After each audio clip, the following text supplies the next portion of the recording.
live in Times Square. This is Good Morning America.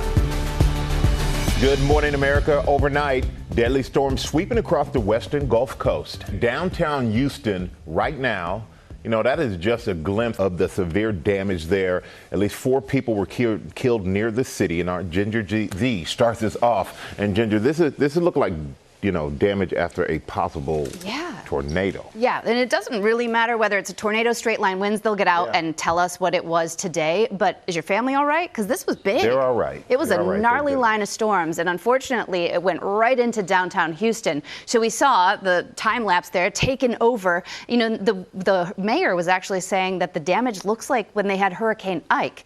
Unfortunately, we're not done yet. We've got flood watches all the way to Destin this morning, and more storms to go tonight.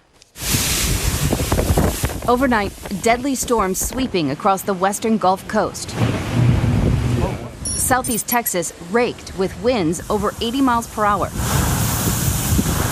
Near Houston, at least 4 people were killed.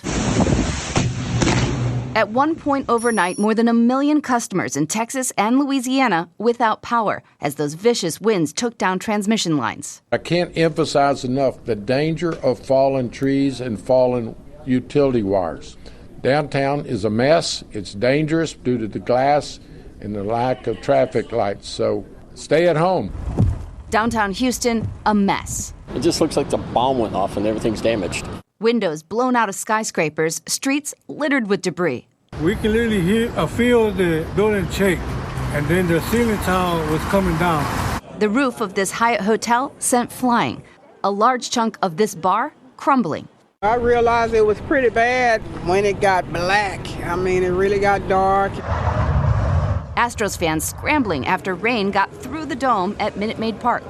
Trees littering the streets, this tire shop barely standing. It's hard because it's my work for 2.5 years, my family business, and it's hard, really hard.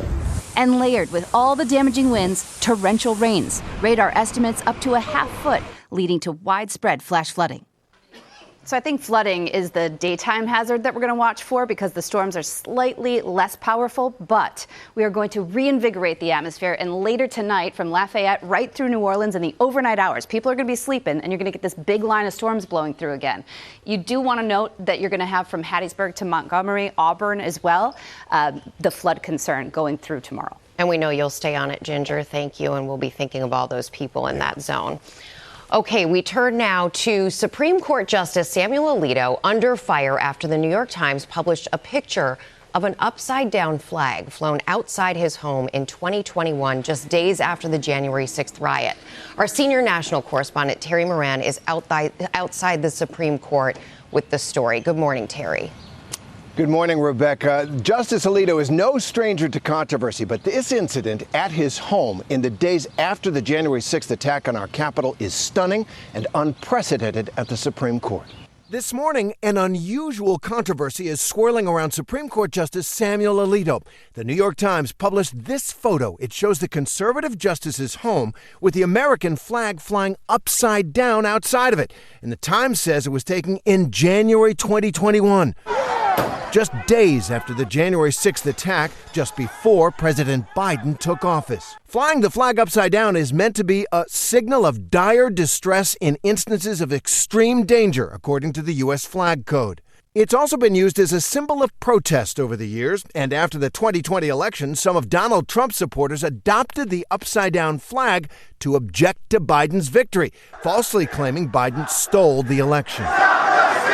The Times reported that emails between Alito's neighbors seemed to show that the upside-down flag was flying for multiple days, some interpreting it as a political statement by the couple. They were incredulous because one of the bedrock rules of being a federal judge is that you're not supposed to take part in politics. Representatives for Alito and the court did not respond to questions from ABC News. But the New York Times says Justice Alito confirmed the incident to them, telling the Times that it was solely his wife's decision to fly the flag like that and that she was in a dispute with the couple's neighbors after one displayed an anti-Trump sign that contained a curse word.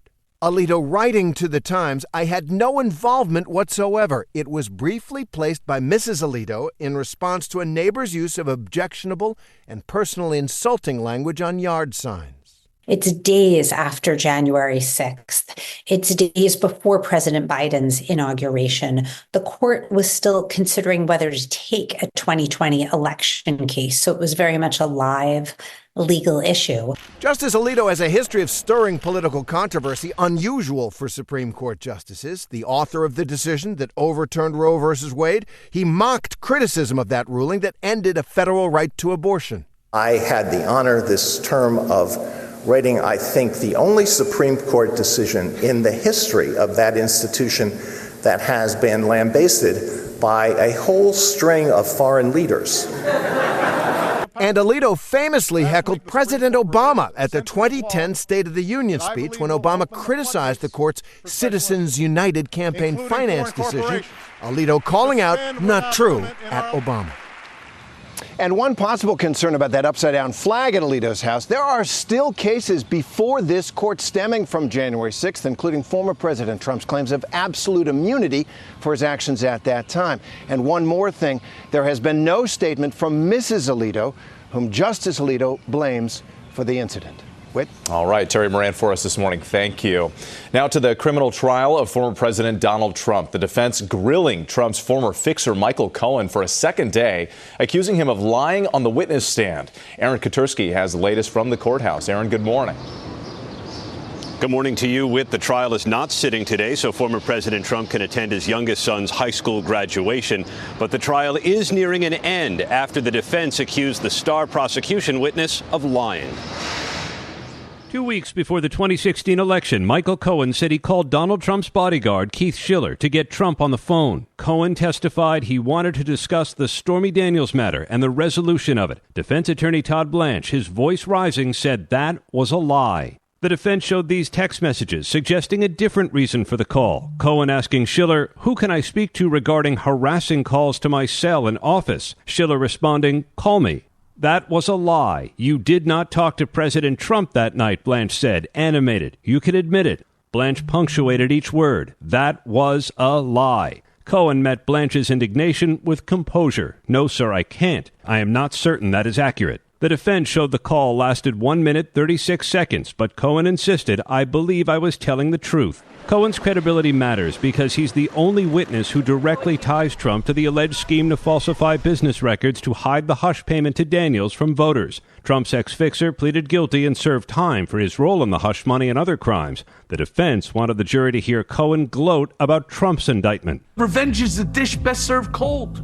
And you better believe I want this man to go down and rot inside for what he did to me and my family. Trump has been coming to court with a daily entourage of congressional Republicans, and prosecutors complain some of them have walked in during testimony with their security detail for the jury and the witnesses to see. The judge said that shouldn't happen, but Trump's attorney said, "I have less than zero control over what is happening." Trump is still deciding whether he will testify in his own defense, but Michael, the jury could hear closing arguments early next week. Michael? All right. Thank you so much for that, Aaron. We're going to turn now to the insult flying during a heated hearing on Capitol Hill overnight. Our senior congressional correspondent, Rachel Scott, is here with the details. This was something, Rachel. Yeah, heated is one word for it. Some days I don't know whether I'm covering Congress or a new reality show. In all seriousness, these hearings are supposed to be civil, a healthy debate over whether to advance legislation or hold a vote in the House. But instead, it turned into an hour of chaos and disorder with lawmakers screaming over one another and hurling insults. Overnight, a new low on Capitol Hill. Mr. Chairman, this is out of control. A late-night committee meeting devolving into chaos. At the center of it all, Republican firebrand Marjorie Taylor Greene. You don't have enough You're intelligence. out of order. Chair recognizes Mr. Perry. Okay, move to strike the ladies. I move to strike the ladies. The hearing was supposed to center on Republicans' demands that Attorney General Merrick Garland turn over audio tapes of President Biden's interview with the special counsel, which he has refused to do. Instead, it quickly escalated into a heated back and forth, Greene making comments about Democrat Jasmine Crockett's eyelashes. I think your fake eyelashes are messing up. No, ain't nothing. Hold on. Order. Mr. Chairman, That's beneath would even you please regain the order of your committee? Order. At times, giggling and refusing to apologize, Democrats moved to censure Greene. That is absolutely unacceptable. How dare you attack the physical appearance of another person? Are your feelings hurt? Her words down. Aw. Oh, girl, baby girl. Oh, really? Don't even play. Baby girl? I don't think we are going to move. Chairman James Comer struggling to maintain control of the committee. I'm just curious, just to better understand your ruling, if someone on this committee then starts talking about somebody's bleach blonde, bad built butch body, that would not be engaging in personalities, correct? A what now? Chairman, I make a motion to strike those words. I don't think that's Hold on. part of I'm trying to find clarification. Calm down. Calm down. No, because this is what y'all do. So I'm trying to get Ms. clarification. Crockett, you're not recognized. Ms. Crockett. I can't hear you with your yelling. You don't want calm me to down. Be, Can you please calm down? Don't tell me to calm down. Calm down. Because y'all talk noise and then You're can't out of take control. Because if I Chairman, come and talk about her, y'all gonna have a problem. Yeah, that actually played out on Capitol Hill. So no apologies were made. After an hour of those personal insults, it did eventually get back on track. But the level of decorum somehow seeping lower and lower. Guys, I've covered a lot of these markup hearings. I have never witnessed anything like that. Well, you mentioned civil. That is out the window. And honestly, we weren't involved. I was embarrassed to even watch it. Yeah, it just got worse and worse. The what now was the quote of the whole hearing, I think, for me. Yeah. Thank you, Rachel. Appreciate it. Let's turn now to the White House and moving to ease federal rules on marijuana that have been in place for more than 50 years. President Biden is calling this a monumental step. Look, folks, no one should be in jail merely for using or possessing marijuana, period. Far too many lives have been upended because of failed approach to marijuana, and I'm committed to righting those wrongs. You have my word on it. Our senior White House correspondent, Selena Wang, is here with the latest. Selena, good morning. Hey, good morning to you, Whit. This is a historic move to ease federal restrictions on marijuana, with the Biden administration moving to reclassify it as a less dangerous drug from a Schedule 3-1 drug, which is on par with heroin and ecstasy, to Schedule 3, which includes Tylenol with codeine. But look, this won't be immediate. There's now a 60-day comment period where Americans can weigh in before this is made official. Now, this does not legalize marijuana nationally, but it does mean that marijuana possession could come with less severe penalties. And you've got the president campaigning on this, and this could boost his re-election chances, especially with young voters and Black Americans. Even though white and Black Americans use marijuana at similar rates, Black Americans are more likely to be arrested and convicted for it. But the president, he has been working on this move since 2022. He's already pardoned thousands of people who've been convicted on federal offenses for simple marijuana possession. Rebecca? Okay, Selena, thank you. We turn now to the heart-stopping crash that left a semi-truck driver dangling over the Ohio River for almost an hour. The driver is sharing her harrowing story for the first time exclusively with our affiliate WHAS. Alex Perez has the details. Stunning images. Alex, good morning. Hey, good morning, Rebecca. That semi-truck driver says it all happened in an instant, and she was convinced she would never make it out alive. It happened so fast. This morning, for the first time, we're hearing from Sydney Thomas as she was in the driver's seat of that semi-truck that dangled precariously over the Ohio River in Louisville. Her first time back at the bridge. Thomas is speaking exclusively to our affiliate WHAS. I was like, I can't believe this, that I'm really hanging over the river. It all began when the driver of this pickup, 33-year-old Trevor Branham, swerved to avoid a stalled car, slamming into her semi.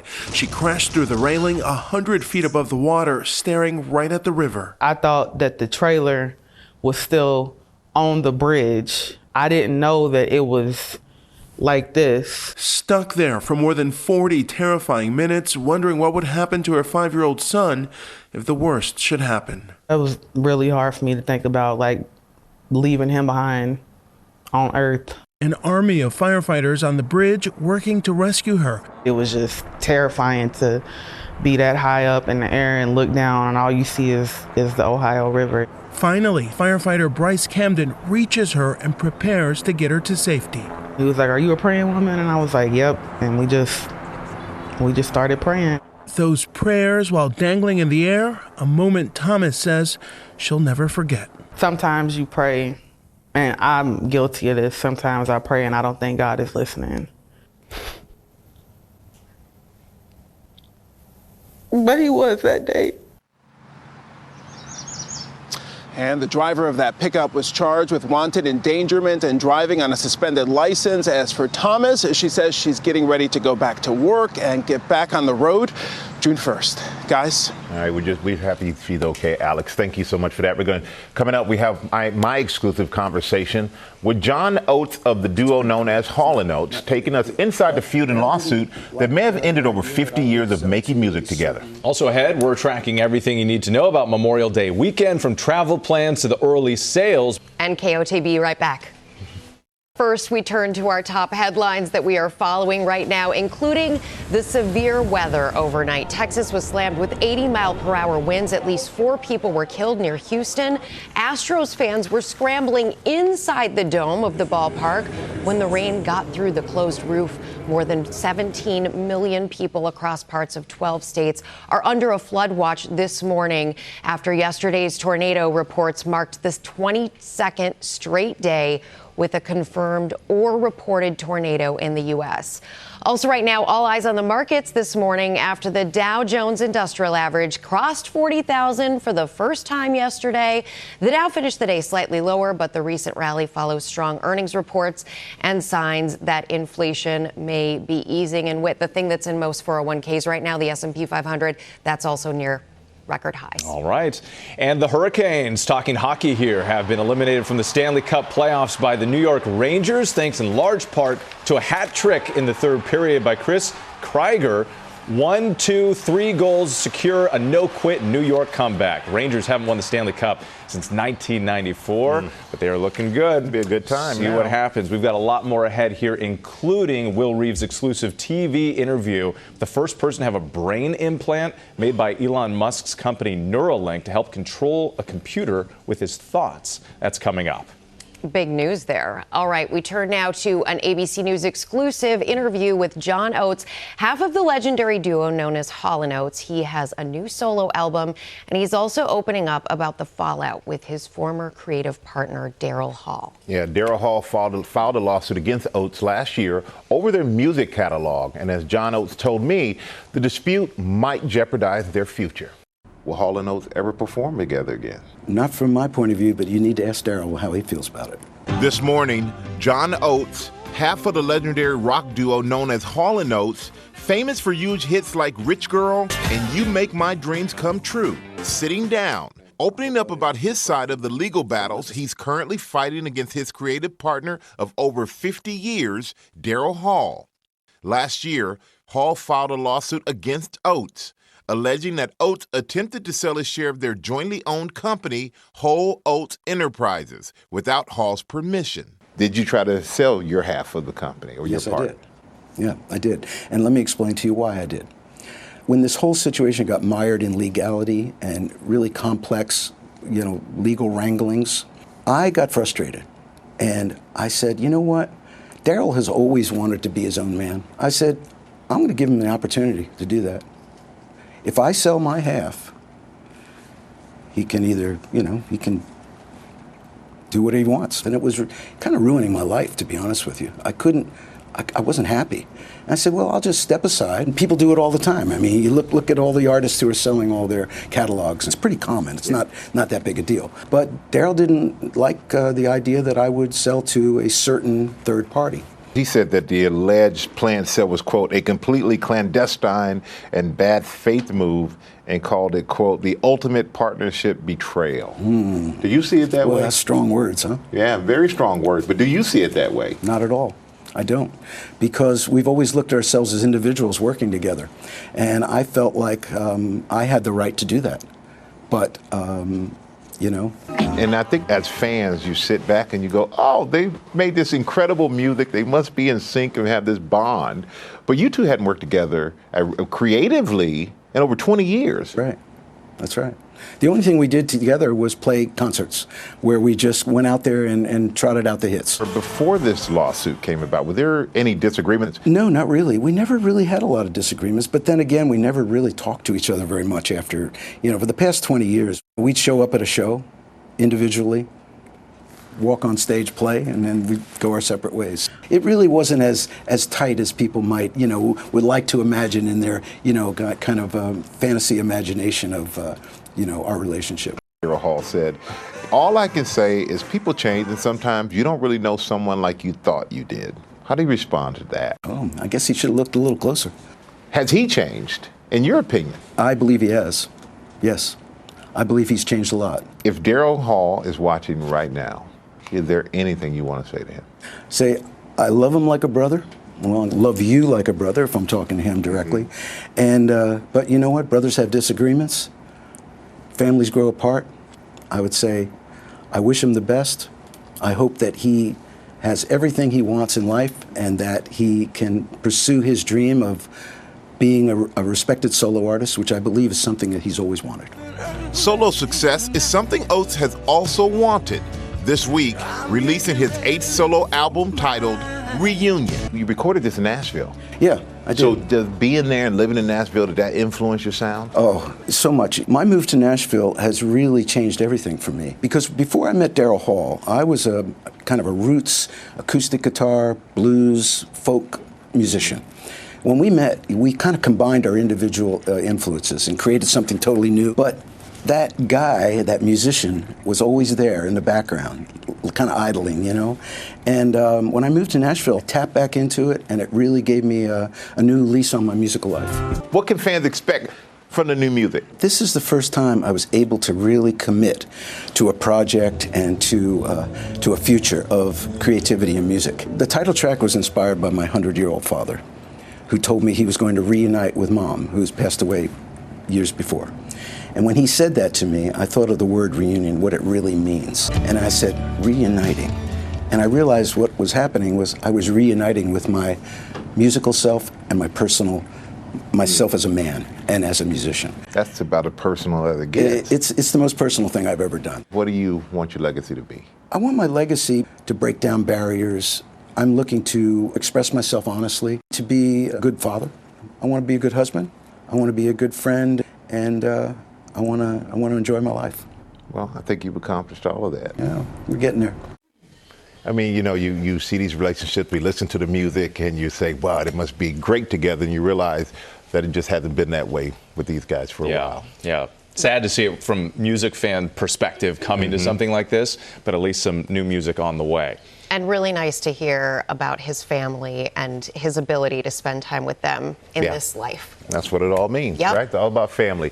And we reached out to Daryl Hall for comment, but he hasn't responded to ABC News. He did speak recently to Variety and said he was surprised when Oates tried to sell his share of the company. He went on to say, quote, "It's unfortunate and untimely, but some things just change. People rewrite history and harbor thoughts you had no idea about," end quote.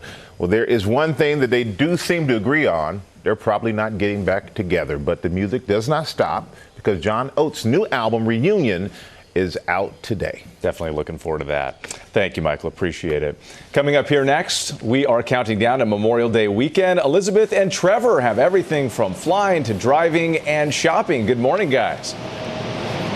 Good morning, Whit. So coming up, I'm going to tell you how the TSA and airlines are gearing up for a record-setting summer travel season, plus the staffing shortage that's already impacting the flight schedule. Elizabeth?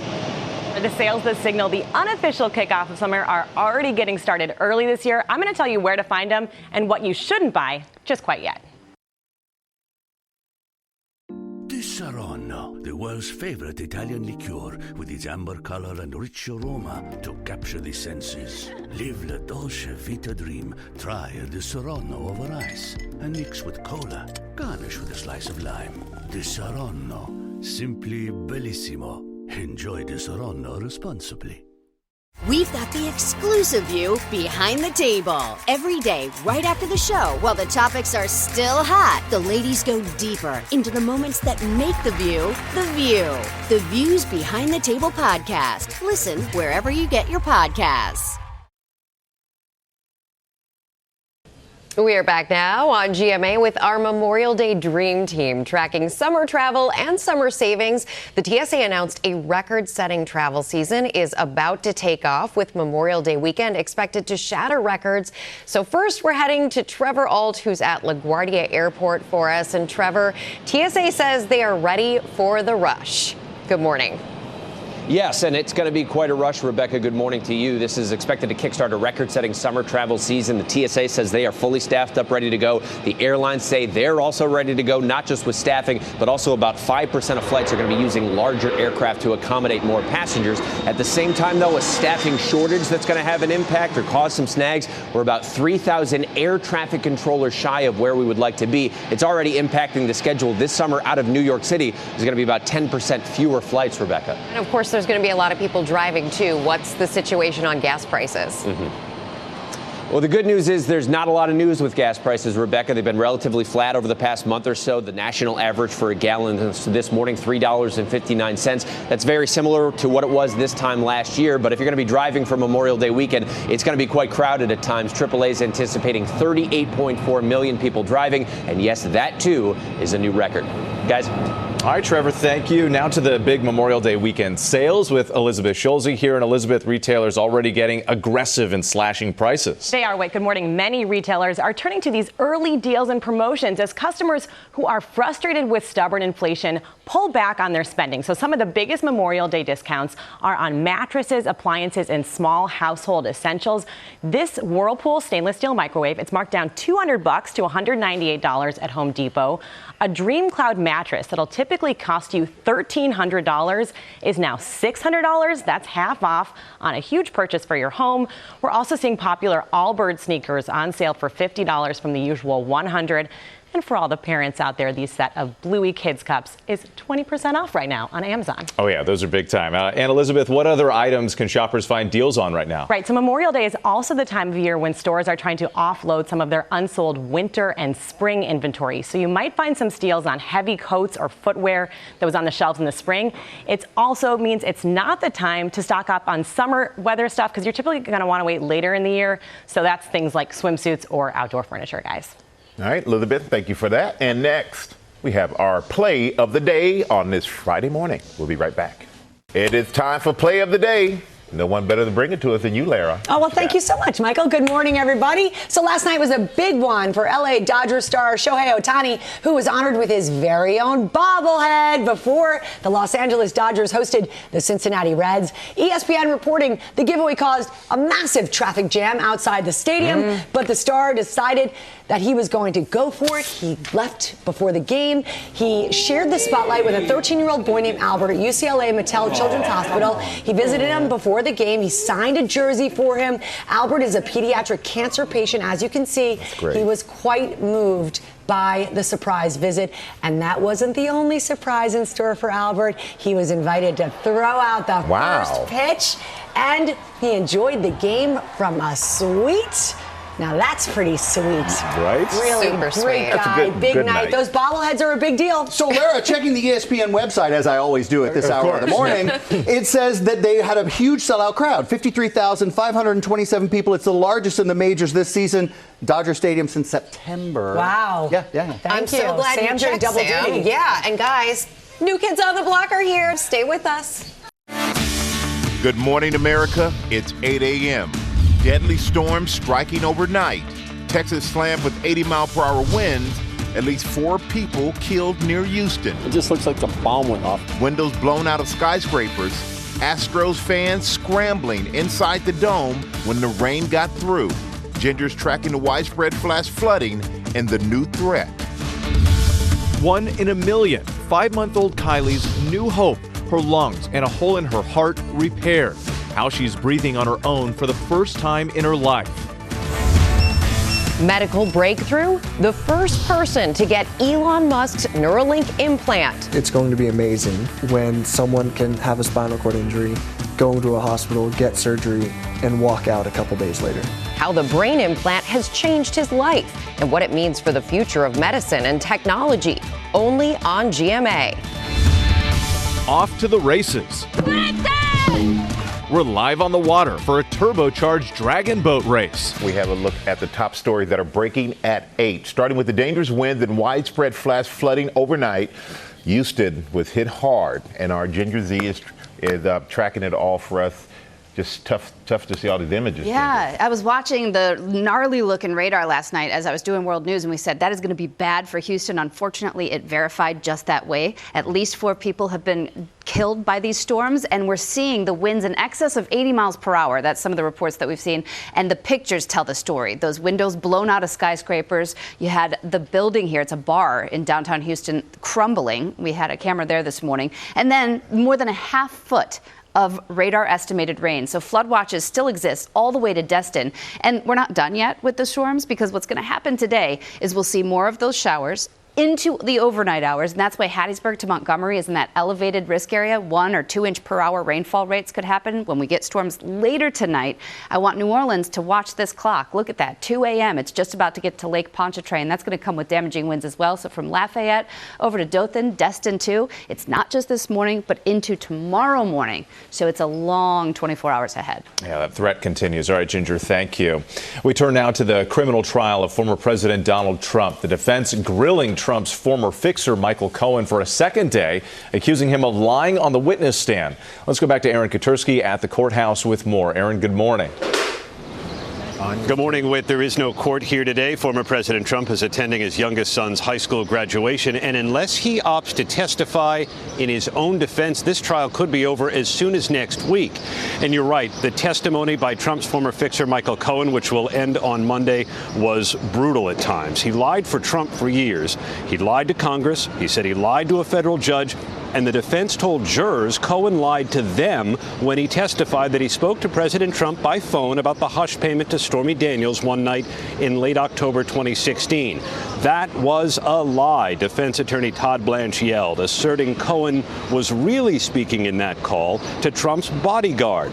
But Cohen held firm. He never lost his composure.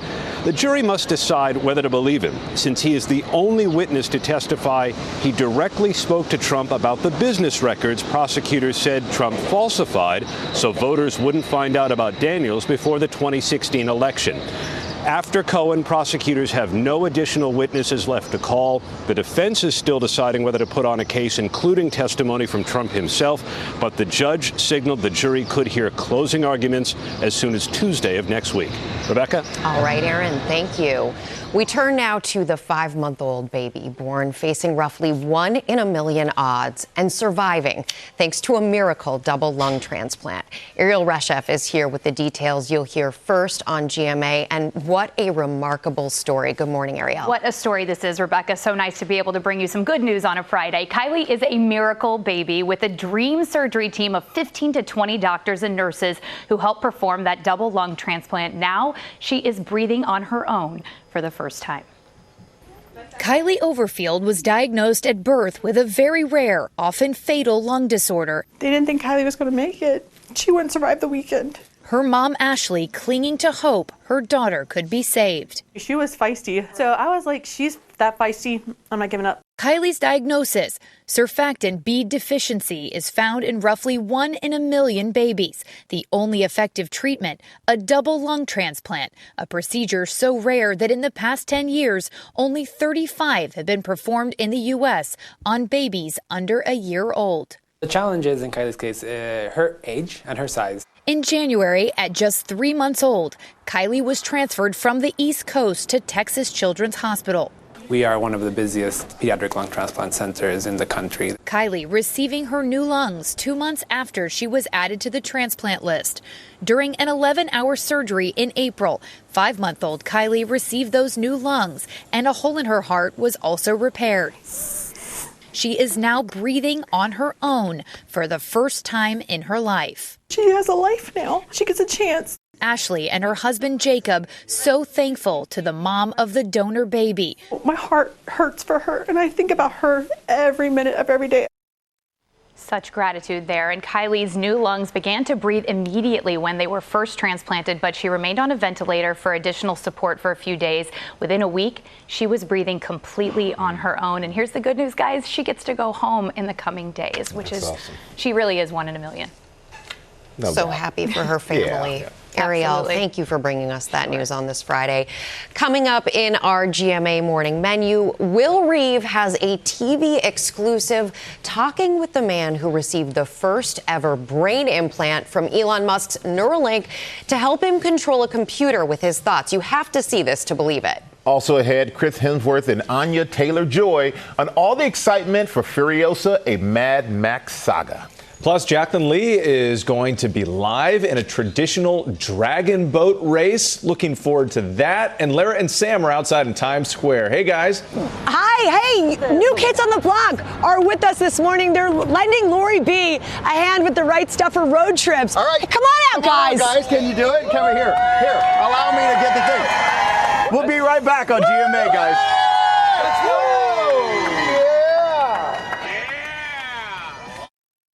Right now, we have our GMA cover story and a network TV exclusive interview with the first person implanted with Elon Musk's Neuralink. Will Reeve had a chance to sit down with him. Good morning, Will. Hey, I'm Andy Mitchell, a New York Times bestselling author. And I'm Sabrina Kohlberg, a morning television producer. We're moms of toddlers and best friends of 20 years. And we both love to talk about being parents, yes, but also pop culture. So we're combining our two interests by talking to celebrities, writers, and fellow scholars of TV and movies. Cinema, really. About what we all can learn from the fictional moms we love to watch. From ABC Audio and Good Morning America, Pop Culture Moms is out now wherever you listen to podcasts. People who disappear without a trace. Where is she? The most notorious murder cases in New York. Pure evil. And the most devious killers. There's a Hannibal Lecter feel to him. For chilling true crime stories, follow the True Crime NYC podcast wherever you listen. Good morning, Michael. Neuralink makes a device that gets surgically implanted in a person's brain, and the user can then control a computer or a smartphone using only their mind. And it doesn't affect physical movement for a person with a spinal cord injury, but for this first human participant, it's affected his life in profound ways.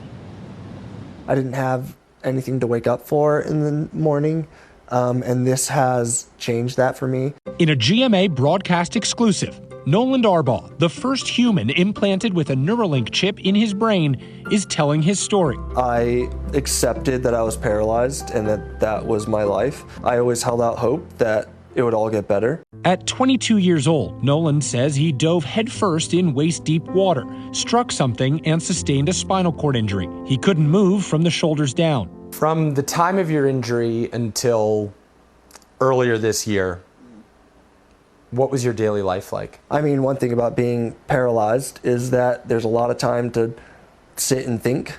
So I thought through basically my whole life and realized all the mistakes I'd made and what I could do better. Then, just last year, Nolan, now 30, receiving a life-changing opportunity. One day, one of my buddies from college called me up. We talked pretty regularly, and he was like, hey, Neuralink, they opened up the human trials. And I said, what's Neuralink? Neuralink, co-founded by Elon Musk, is an experimental implantable brain-computer interface, or BCI, a chip surgically implanted by a robot and connected by threads to a patient's brain that allows the patient to control a computer or smartphone with their mind. This is all from there to there. Yeah, man. Wow. Neuralink is not the only company working on this technology. Several others are also testing their BCIs in paralyzed volunteers. Nolan now joins that small group as Neuralink's first patient. I was just very happy that I would be a part of something that I believe is so monumental and this next step forward of helping people with paralysis. What can you do now with the chip implanted that you could not do prior? I can control a computer just like anyone else can, which is not something I was able to do beforehand. You just played some music? Yeah, man. That's awesome. Do you worry because you are the first patient that something unforeseen could go wrong now that this is inside your head? I wouldn't say worry. It was something where I knew that if I did this, then it would take a lot of headache and heartache away from the people down the road. Just last week, news that some of the threads in Nolan's brain had retracted, affecting the performance of the device. How'd you take the news when they told you that the threads had retracted? Yeah, it was really hard. It was very, very hard to give up all of the amazing things that I was able to do. I think I had cried basically afterwards. The problem becoming an opportunity for the makers of Neuralink to explore solutions. The reason we do clinical trial and early feasibility trial is to uncover these sort of issues as early as possible before they get marketed. And we rolled up our sleeves and found various different ways to for Nolan be able to recover his performance, which we have successfully been able to do. As for Nolan, the future of the technology only looks bright. It's going to be amazing when someone can have a spinal cord injury, go into a hospital, get surgery, and walk out a couple days later. I think it's going to happen. I don't think it's as far away as people might think. Nolan's mom is his primary caregiver. She cleans him and feeds him and gets him out of bed. And while this Neuralink device won't change any of Nolan's physical realities, and it's still going to be hard for his family to live with his spinal cord injury, he says it's changed their life for the better. As for what's next for Neuralink, co-founder DJ Suh told me that they are looking to implant participants number 2 and 3 in the coming months, guys. Yeah, it just seems incredible, Will. I'm glad he shared that story, and thank you for bringing it to us.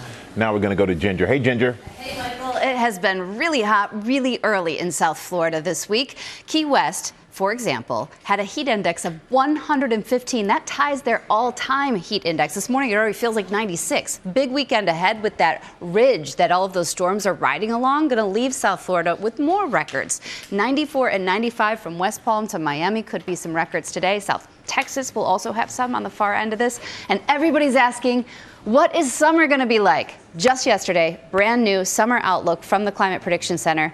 It's above average for almost everyone across the country. It's time now for Pop News. Lara's here. What's poppin'? You're going to like this one. Yes, I'm very excited to share this with good. you all. We're going to begin with a hole-in-one in movie news. Happy Gilmore is officially getting a sequel. Yes. With Adam Sandler returning to the screen. Netflix confirming the news, but they have not shared any other details yet. Sandler did play Happy Gilmore alongside Julie Bowen and Carl Weathers in the 1996 golf comedy classic as a hockey player with, a slightly bad temper who discovers he's got quite a stroke of talent when it comes to golf.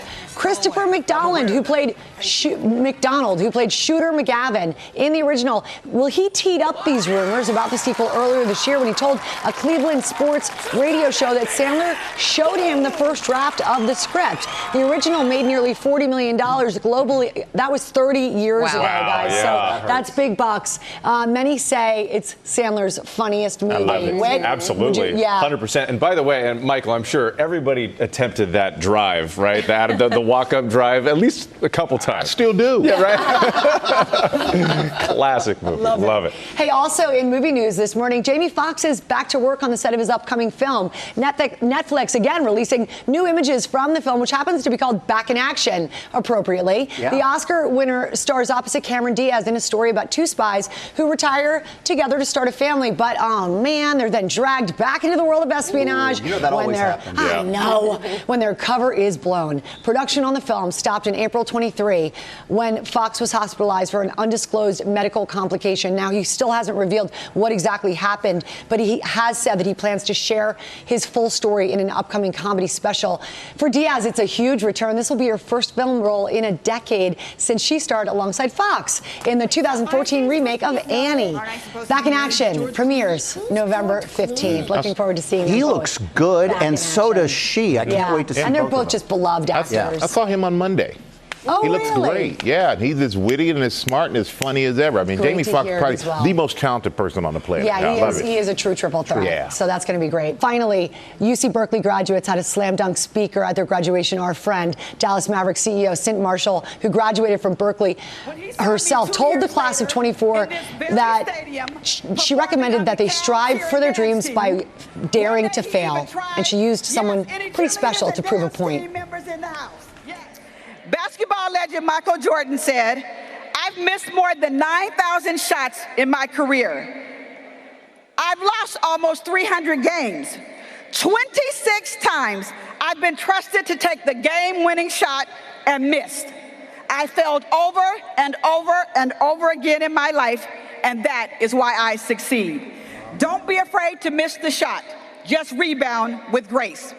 Advice from Cinch. She has a busy week. Her Dallas Mavericks are up 3-2 in the playoffs against Oklahoma City, and they will try to clinch it in Game 6 on Saturday night. She is just fantastic. Great message. Always take the shot. Yeah, don't be afraid to fail. Yeah.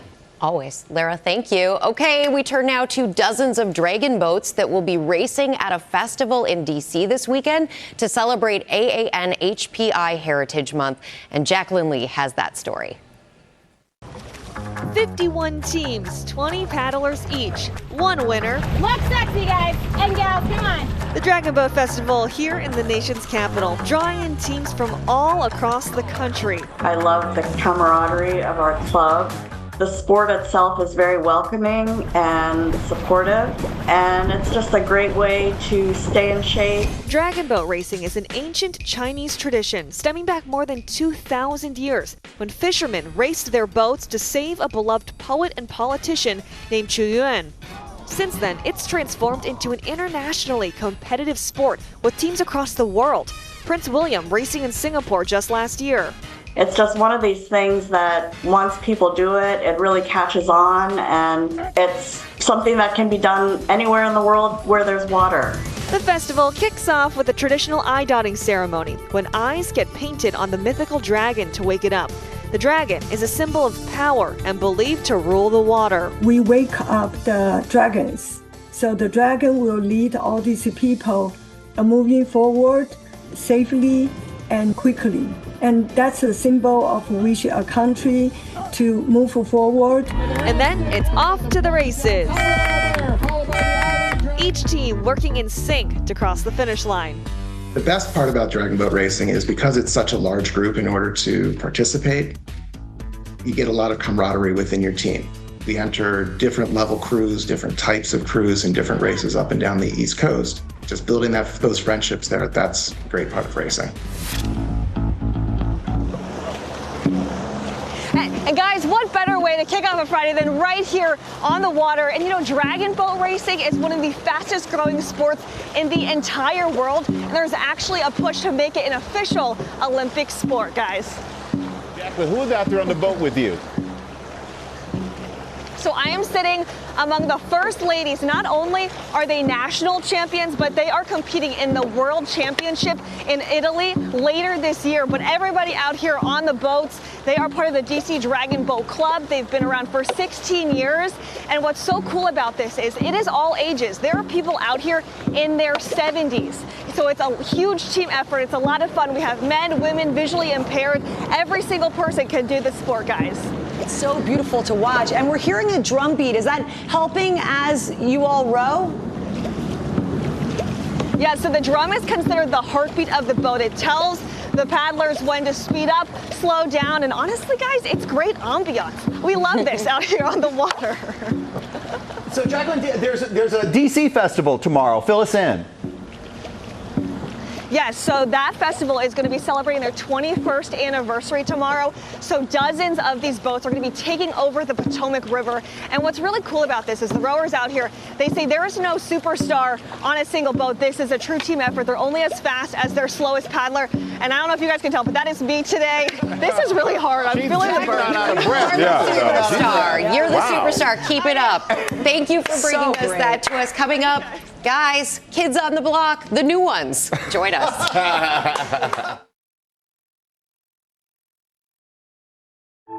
The first ever criminal trial of a former president is underway in Manhattan. It's one of potentially 4 trials facing former President Trump as he makes his third bid for the White House. What do voters think about his culpability, and would a guilty verdict make a difference in the election? I'm Galen Druk, and every Monday and Thursday on the 538 Politics podcast, we break down the latest news from the campaign trail. We sort through the noise and zoom in on what really matters, using data and research as we go. That's 538 Politics every Monday and Thursday, wherever you get your podcasts. married moms in the suburbs. They've been called soccer moms. They've been called security moms. Pamela Wilk is a so-called soccer mom. Those so-called Walmart moms. She calls herself a hockey mom. I love those hockey moms. The hockey mom trying to connect with the soccer moms. In the 1990s, the idea of soccer moms as the quintessential swing voter took hold. Elections could be won or lost based on a candidate's ability to appeal to them. But were quote-unquote soccer moms actually the deciding factor?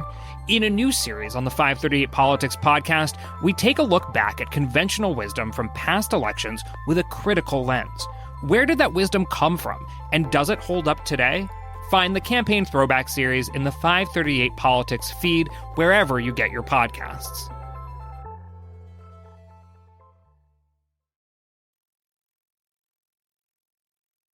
We've got the right stuff. Lori B is here gearing up for road trip season, loading up the car with items perfect for on the go traveling. She has some help this morning from New Kids on the Block, of course.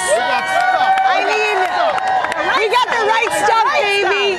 So, Lori, let's get to it. You and Donnie have the right stuff in case you get in a jam. Exactly. So we're road tripping this season, right? That's right. You need to make sure that your car's going to work, right? If you're road tripping to the New Kids on the Block Magic Summer Tour, you got to make sure your battery has some backup. That's right. So this one is from Nextpal, Lara and Donnie. That's right. And what we loved about this is not only can it jump your car, it can do a motorcycle, a truck.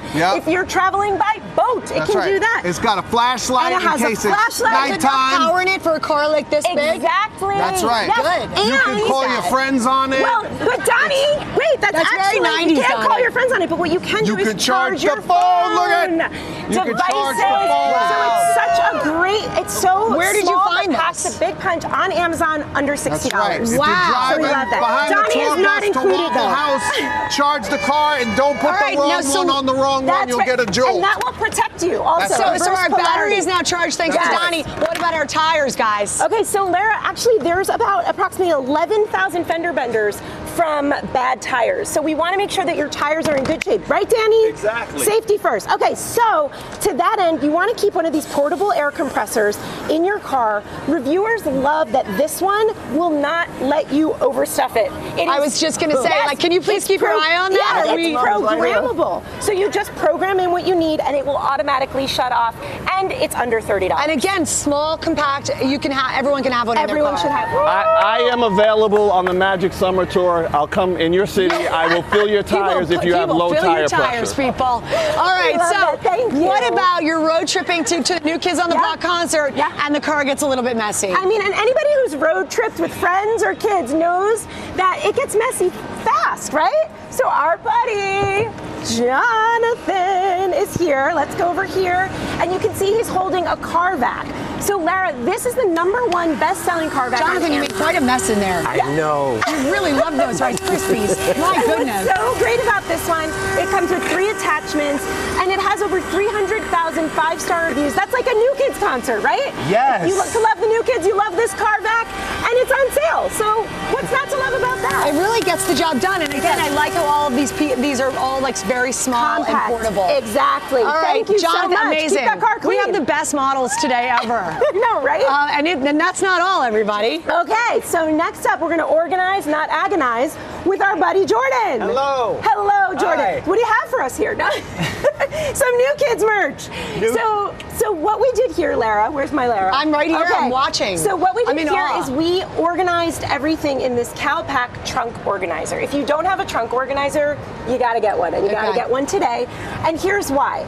You always have lots of things in your car, whether you're road tripping or just you need to even keep the jumper cables and all of that stuff organized. Yeah. This is the thing to do it in. It collapses, it can open up. Look at all this cool New Kids merch it can fit. I know, it fits a lot of New Kids merch. It's waterproof on the inside, so if you have kids and you have spills, you will protect against that. And there's a special GMA discount code for this one today. I love that. And even if you don't have kids, CalPack. it's just so nice to have your car organized. It really is. And again, it folds up. So exactly. I can't get over the models that we have. I know. Well, and I think, are we missing one model? We are missing one of our special models. Where could he be? Joey? I'm up here. Oh. Hey. Here he is. Joey. Hi. Joey, rooftop carrier. This thing is fantastic. It's amazing. Is that all of your sound equipment? Well, you can fit at least 2 new kids in here. That's number one, and it's very inexpensive. It is. It's under. Thank you, Joey. Great. Yes. Cue there. It's under $60. You can get this at Walmart. What people love about it is it's detachable, and hard shell cases like that, Lara, can cost you upward of $500. And they're kind of a pain. Yes, if I'm and being this one, you honest. strap it on, you can strap it off, and it is great. You can fit all your extra vacation gear, some extra new kids merch. I was going to say, boys, pile in. Yeah, come on down, Joey. Come join us. How much fun is this? This is the best. I'm so honored that they're here today. And we've got all this information for everybody. Those were fantastic. Thank you to Lori B. and thank you to the new kids on the block. Are we getting music too? I'm so excited. Michael, let's go to you. All right, thank you, Lara. And now to Chris Hemsworth, Anya Taylor-Joy, and Tom Burke, just some of the stars of Furiosa and Mad Max Saga that got more than a 6-minute standing ovation at the Cannes Film Festival. Maggie Rulli was there. Good morning, Maggie. Hey, Michael, good morning. Yeah, we were lucky enough to be at the festival this year. We got to sit down with all the film stars. And you know, Michael, I asked them, what was it like to be a part of such of an iconic franchise like Mad Max? And they all said, yeah, there was a little bit of pressure.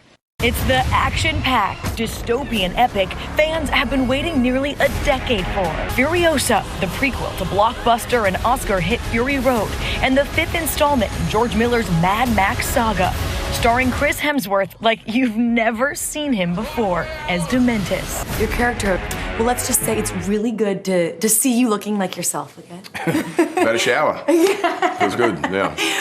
But George had this kind of image of sort of, Roman emperors and so on, and the bridge nose and the profile being quite sort of prominent, the hair and the beard and the aging makeup. It's so wonderful to sort of lose yourself within the look of the character, not recognize the person staring back at you. It's certainly the immersion into that space is a far easier transition than if it's, if it's me looking back.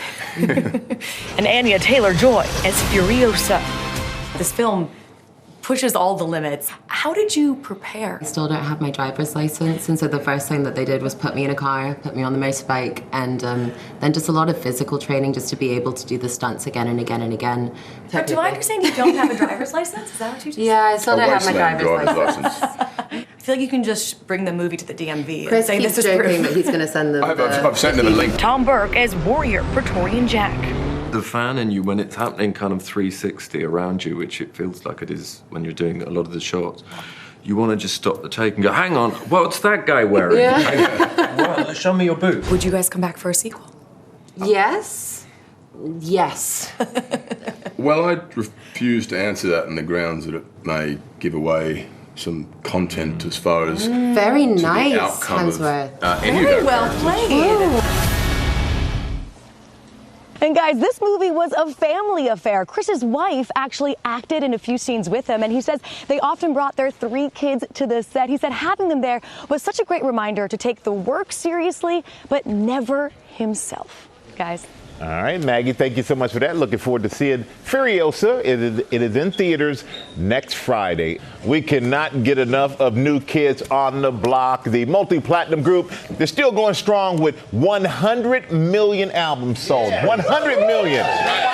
Brand new album, Still Kids. But first, we're going to catch up with the band, Donnie, Jordan, Jonathan, Joey, and Danny. Yeah. Hey, always great to have you guys here, man. Always great to see you. Especially wonderful. We play that song almost every day, by the way. Yes. We have a segment called The Right Stuff, just so we can play the song. That's all we care about.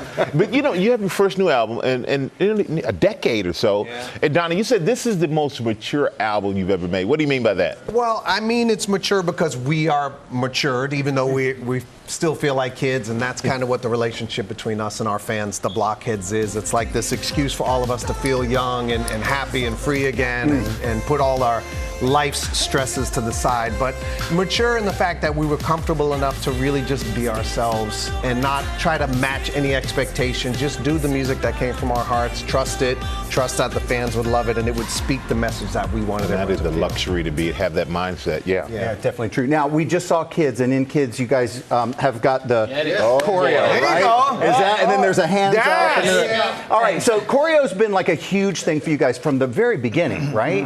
Yep. Who picks it up better than who? Picks it up better? Picks up the choreo better. Well, first of all, Jordan was our first choreographer Really? in Jordan and John's basement, so...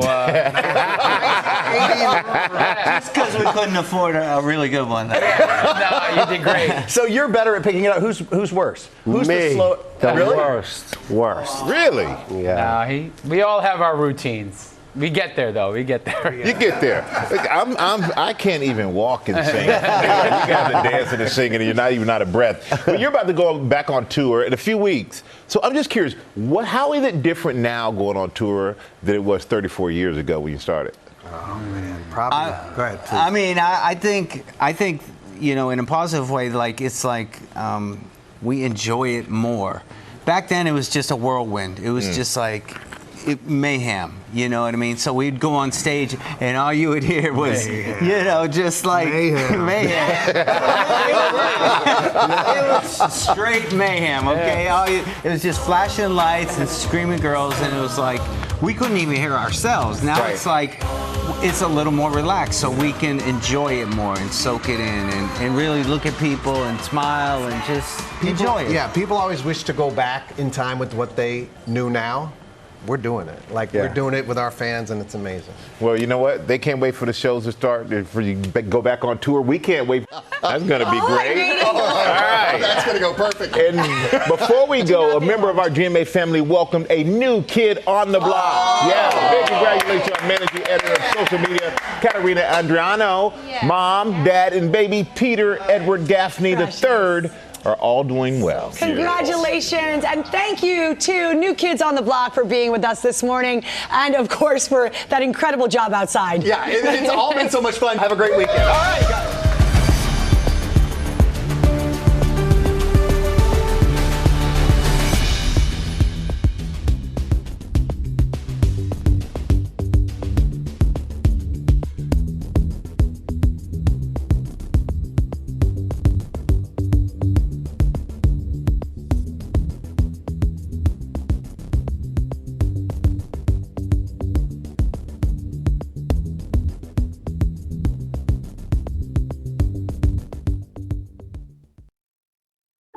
Married moms in the suburbs. They've been called soccer moms. They've been called security moms. Pamela Wilk is a so-called soccer mom. Those so-called Walmart moms. She calls herself a hockey mom. I love those hockey moms. The hockey mom trying to connect with the soccer moms. In the 1990s, the idea of soccer moms as the quintessential swing voter took hold. Elections could be won or lost based on a candidate's ability to appeal to them. But were quote-unquote soccer moms actually the deciding factor? In a new series on the 538 Politics podcast, we take a look back at conventional wisdom from past elections with a critical lens. Where did that wisdom come from, and does it hold up today? Find the Campaign Throwback series in the 538 Politics feed wherever you get your podcasts.